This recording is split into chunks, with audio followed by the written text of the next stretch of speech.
আন্দোলনরত এই ফ্যাসিবাদী সরকারকে সরাবার জন্য যারা সবচেয়ে বেশি ত্যাগ স্বীকার করেছেন তারা এবং তাদের পরিবারবর্গ, একই সাথে গত জুলাই আগস্টের আন্দোলনে, কারণ ১.৫ দশক ধরে আমরা আন্দোলন করছি, জুলাই আগস্টের আন্দোলনেও যারা আহত হয়েছেন, সবচেয়ে বেশি ত্যাগ স্বীকার করেছেন, তাদের এবং তাদের পরিবারবর্গকে আমার সালাম এবং শুভেচ্ছা।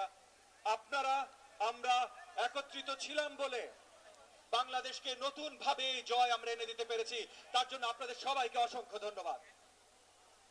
আমরা নতুন জয় নিয়ে এসেছি, সেই একই জয়ের সাথে যেই স্বাধীনতা আমরা কামনা করি সেই স্বাধীনতা আমাদের ধরে রাখতে হবে, এবং সেই স্বাধীনতাটা সঠিকভাবে যদি ধরে রাখতে হয় তাহলে শুধু ফ্যাসিবাদ আন্দোলনে আমরা যেভাবে একত্রিত হয়েছিলাম সেই একত্রিততা আবার ভেঙে দিলে চলবে না। এখনো সবাই একসাথে থাকতে হবে। সামনে আগামীর বাংলাদেশ গড়াতে সবাইকে একত্রিত থাকতে হবে। আমি বাংলাদেশ জাতীয়তাবাদী দলকে ধন্যবাদ জানাই আজকের এই আয়োজন করবার জন্য।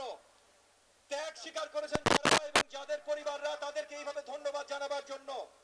এবং একই সাথে ধন্যবাদ জানাই বাংলাদেশ জাতীয়তাবাদী দলের ভারপ্রাপ্ত চেয়ারপারসন জনাব তারেক রহমান, যিনি পুরো আন্দোলনের সময়, গত ২ বছর যে আমরা এক দফা আন্দোলন ছিলাম সেই আন্দোলনের সময় এবং এই জুলাই আগস্ট আন্দোলনের সময় যতভাবে পারেন আমাদের সহযোগিতা করতে চেষ্টা করেছেন, এবং ওনার মাধ্যমে এবং জনাব তারেক রহমানের মাধ্যমে বাংলাদেশ জাতীয়তাবাদী দলের সকল নেতাকর্মী সব জায়গা থেকে পুরো দেশব্যাপী যেইভাবে কাজ করেছেন, যেইভাবে আমাদের সবার সাথে মিলে ত্যাগ স্বীকার করেছেন, এগুলো করা ছাড়া বাংলাদেশকে আমরা এই ফ্যাসিবাদ মুক্ত করতে পারতাম না।